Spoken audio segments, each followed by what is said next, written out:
181 लोगों को चिट्ठी लिखनी पड़ी, भाई हमारे खिलाफ ये क्यों सब मुहिम हो रही। तो क्यों उनके क्या पेट में दर्द हुआ, उनको क्या लगा? उनको ये उनके ऊपर आरोप ये लगा कि आरएसएस के कहने भर्ती हो रही है और उनको कुछ आता जाता नहीं। खैर ये वाला विषय डाइग्रेस हो जाएगा। आज का मुद्दा सैम पित्रोदा और अच्छा एक और इशू बच गया अभी, वो भी जवाब दे दीजिए। अडानी अंबानी को अब गालियाँ नहीं मिल रही। देखिए इसके क्रोनोलॉजी समझिए, पहले अडानी अंबानी अडानी अंबानी अडानी अंबानी, फिर हम दो हमारे दो, फिर कुछ लोग हैं जिनके पास पूरी संपत्ति, फिर 11 लोग तक आ गए और अब आप लोग उनको गालियाँ नहीं देते। एकदम पैसा भर भर के मिला है क्या, ऐसा पीएम ने आरोप लगाया, बताइए। देखिए आपके सवाल में ही जवाब है और सवाल पे ही हम सवाल करते हैं। आपने ध्यान से देखे नहीं राहुल जी के भाषण, उनमें लगातार उन्होंने अडानी अंबानी पर हमले किए और इसको हमने वीडियो के जरिए जो है अपने सोशल मीडिया के माध्यम से बताया भी है, आप चेक भी कर सकते हैं। खुद राहुल जी ने वीडियो बनाकर ये बात मोदी जी से पूछी है कि अगर उनके पास काला धन है, तो आप तो कह रहे थे कि नोटबंदी के बाद काला धन जो है खत्म हो जाएगा, वो काला धन अगर अभी भी है तो इसका मतलब नोटबंदी गलत थी। और दूसरी बात, अगर उनके पास काला धन है तो आपकी ईडी और सीबीआई अभी तक क्या कर रही है, अभी तक क्यों नहीं छापा मारा? और जो वो कह रहे हैं कि 4-4 ट्रक भर के जो है पैसा आया, तो इसका मतलब इतना पैसा है कि 4-4 ट्रक भर के जो है भाजपा के ऑफिस में आता रहा होगा, तभी तो मोदी जी को पता है। अच्छा ऋतु जी, बीच में एक दौर ऐसा भी था, ऋतु जी बीच में एक दौर ऐसा था कि राहुल जी ने अंबानी जी का नाम लेना बंद कर दिया था, फिर केवल अडानी जी को निपटा रहे थे। एक बचा था, दो में से फिर एक ही बचे थे। अब फिर से मोदी जी ने कह दिया कि नहीं दोनों का। अच्छा अब एक बड़ा टेक्निकल क्वेश्चन है कि जब वो आप लोग कहते हैं कि उनके दोस्त हैं, हम दो हमारे दो, और ईडी सीबीआई उनकी घरेलू है, भारतीय जनता पार्टी का ही तो हिस्सा है ईडी सीबीआई, क्या जांच करेगी वो? आप उसकी मांग क्यों कर रहे हैं, है कि नहीं? देखिए हम तो सब आप ही कहते हैं कि भारतीय जनता पार्टी की एक्सटेंडेड फैमिली है ईडी सीबीआई, तो उससे आप जांच की उम्मीद कर रही हैं क्या? देखिए हम तो संविधान को मानने वाले लोग हैं और संविधान। ओके ठीक है ऋतु जी, आप जरा ये जो भारतीय जनता पार्टी वाले ना त्यागी जी, बुलाओ भाई शिवम त्यागी जी को। शिवम त्यागी जी, पित्रोदा जी ने कहा कि देश की एकता है और उन्होंने उपमाएं दी, वो रेसिस्ट थी, ये बात सही है। कांग्रेस ने भी किनारा कर लिया एकदम से, उसको आपने कर लिया एकदम से, आप चढ़ बैठे एकदम इनके ऊपर। तो क्या आपको ऐसा लगता है कि ये बहुत बड़ा एक हथियार आपके हाथ आ गया है? और दूसरा, ये अडानी अंबानी एकदम से क्यों मोदी जी ले आए बीच में, ये क्या चक्कर है? नीरज जी, मैं आपसे एक छोटा सा बस 1 सेकंड का सवाल पूछना चाहता हूं कि आपने वो फिल्म देखी है क्या, 3 इडियट्स? हाँ आमिर खान वाली देखिए। देखिए, थैंक यू।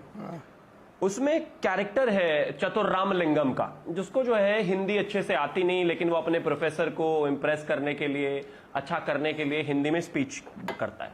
स्पीच करते टाइम वो कम से कम 10,000 गलतियां कर देता है। उसी दौरान जो है एक दुबे जी जिन्होंने स्पीच लिखी थी वो पीछे खड़े हुए होते हैं। वो बार बार प्रिंसिपल को जाकर बताते हैं कि बोल वो रहे हैं लेकिन शब्द मेरे हैं।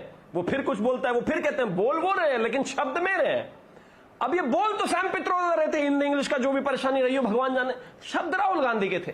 लेकिन आखिरकार क्या है कि ब्लंडर हो गया तो वो दुबे जी भी बेहोश हो गए थे। इधर राहुल गांधी को भी लगा बेहोश होने से तो बेहतर है कम से कम जबरदस्ती कुछ दिनों के लिए इस्तीफा लिखवा लो, हर दूसरे दिन कुछ ना कुछ कंट्रोवर्सी हो जाती है। तो स्थिति यहां पर ये थी, बोला सैम पित्रोदा ने लेकिन शब्द राहुल गांधी के ही थे भैया, ये तो मानना पड़ेगा।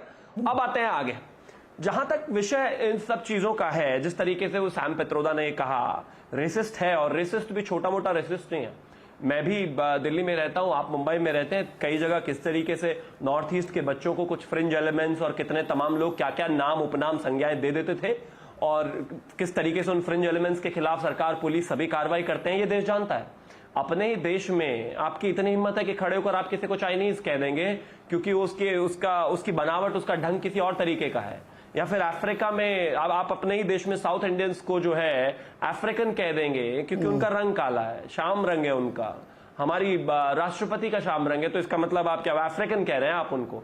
तो बोलने से पहले आपको सोचना तो पड़ेगा साहब, शब्दों की तो बहुत बड़ी मर्यादा आपको इसमें रखनी पड़ेगी। दूसरी बात, लगातार कहते ही आते हैं वो, अब से कुछ दिनों पहले 2 दिन पहले इनहेरिटेंस के बारे में बात कर रहे थे, तब भी यही चीजें थी। विषय बहुत साफ है, कांग्रेस का जो एजेंडा है वो कहीं ना कहीं सैम पित्रोदा वो क्या एजेंडा क्या है? हालत में आए उससे पहले खोल देते हैं। क्या एजेंडा है? राहुल गांधी यहां पर आकर कहते थे 10 आदमियों के पास जो पैसा है, 2 आदमियों के पास जो पैसा है उसको खटाखट सब में बांट देंगे हम। राहुल गांधी ऐसे कह रहे थे, पित्रोदा ने साफ साफ ही बता दिया कि जिंदगी के साथ भी और जिंदगी के बाद भी, मरने के बाद भी 50% यार शिवम त्यागी, एक मिनट शिवम त्यागी, पहले तो बताओ एजेंडा क्या है जो आप बार बार करो। उनका एजेंडा है, पीछे से दुबे जी की आवाज थी लेकिन वो राहुल जी की आवाज एक। सैम पित्रोदा कहाँ अमेरिका में शिकागो में रहते हैं और उन्होंने कुछ बोल दिया, आप एकदम उनको इतना भाव दे रहे हैं और उनको निकाल भी दिया गया। निकाला नहीं, खुद ही इस्तीफा दे दिया उन्होंने। हम उनको नहीं हम उनको खुद इस्तीफा दे दिया। ऐसा कांग्रेस करे कि उनको इतना भाव मत दीजिए आप लोग। हाँ बोलो। नहीं हम भैया ओवरसीज अध्यक्ष बनाए बैठे हो, भाव हम ना दें? ऐसा हो सकता है क्या भाई? ओवरसीज अध्यक्ष अब उन्होंने अपना इस्तीफा दे दिया, अगर इतना ही कुछ था तो निकाल देते, भाव अपने आप ही नहीं मिलना था। रेलेवेंट है वो आदमी, इसीलिए तो आप निकाल नहीं रहे थे। अब जगह लगा के चारों तरफ से पूरे देश में से आपके खिलाफ आवाजें उठने लगी, ट्विटर पर आप ट्रोल होने लगे, देश का हर एक व्यक्ति कहने लगा कि आप रंग भेद टिप्पणी, नस्ल भेद टिप्पणियां कर रहे हैं, तो आपको निकालना पड़ गया। और निकाला तो अब भी नहीं, वो उन्होंने इस्तीफा दे दिया। तो भैया साफ बात है, तो रेलेवेंस तो देनी पड़ेगी, क्योंकि आप ही के ओवरसीज अध्यक्ष थे, भाजपा के नहीं थे। अब सोच लीजिए भाजपा का अध्यक्ष ऐसे कह देता तो एजेंडा लेवल का मच जाता और क्या क्या बातें। एजेंडा बताओ, एजेंडा साफ है। हाँ। इस देश को तोड़ना है, इस देश को तोड़ना है। पहले धर्म के आधार पर तोड़ो, बात ना बने तो जाति के आधार पर तोड़ो, बात ना बने तो फिर जो है फाइनेंशियल इनइक्वालिटीज के नाम पर तोड़ो, बात ना बने तो उनको किसी को बता दो आप भैया वो जो है अफ्रीकन है, किसी को बता दो चाइनीज है, किसी को, मुझे तो गोरा बताया, मैं गोरा कहीं से दिखता हूं क्या? बताइए, मेरा भी काला ही। फुल स्क्रीन पे दिखाओ जरा। इसके नाम पर तोड़ो, लेकिन अल्टीमेटली देश को तोड़ना है। शिवम, अरे शिवम यार, गोरे दिख तो रहे हो तुम। तो हाँ, स्क्रीन पर तो देखिए सर, गोरे दिख तो रहे हो यार, ये मत करो। गोरे दिख सर, रहे हो। ऐसा गोरा नहीं। मेरे घर में तो, मेरे घर में मैं सबसे काला हूं, ये काला होता है। तो गोरा भैया वो यूरोपियन वाला जो होता है, वो उससे बात की उन्होंने। चलो जब पक्के रंग के मान लिया। ओके, उत्तर प्रदेश से ही, आपको भी यूरोपियन कह दिया, बताइए। नहीं, मैं पश्चिम में हूँ, साफ है, अरबी हूँ। पहले धर्म के नाम पे जाते, हाँ नहीं, अभी आप उधर हैं, लेकिन है तो आप यहीं के ना।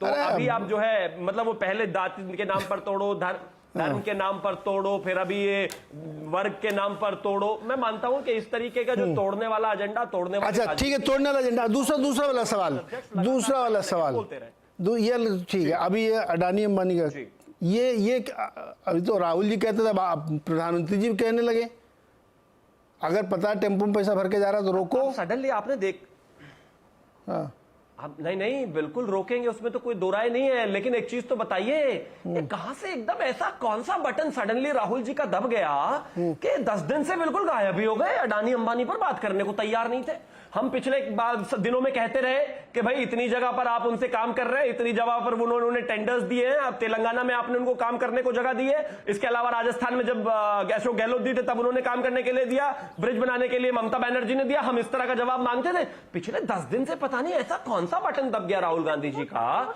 कि वो अडानी अंबानी भूल ही गए थे। तो आज आदरणीय प्रधानमंत्री जी ने याद दिलाया कि भैया क्या हुआ, पैसे आ गए क्या? बोल तो नहीं रहे। जब प्रधानमंत्री जी ने बोला तो मतलब वो एक मिनट शिवम, आप मतलब ये है कि प्रधानमंत्री जी उकसा रहे हैं कि आप गाली दीजिए इनको, ये माना जाए?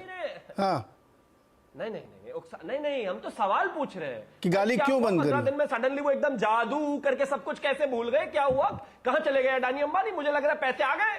हम तो आशंका जता नहीं सकते, राजनीति में है। जी ऋतु जी आ रहा हूं। एक महीने से लगातार कोई सवाल जवाब ही नहीं है। रुको ऋतु जी के पास। हाँ ऋतु जी बताइए। फिर तो अगर शिवम की बात अगर मानी जाए, फिर तो इसका मतलब ये है कि इतने 10 साल से जो चुप थे, तो इसका मतलब ट्रक भर के पैसा आ रहा था क्या, इसलिए चुप थे क्या मोदी जी? अब ट्रक भर के पैसा आना बंद हो गया है, दोस्ती टूट गई, अंबानी अडानी ने फोन उठाने बंद कर दिए, जो अचानक से स्टेज से अंबानी अडानी का नाम लेने लगे क्या?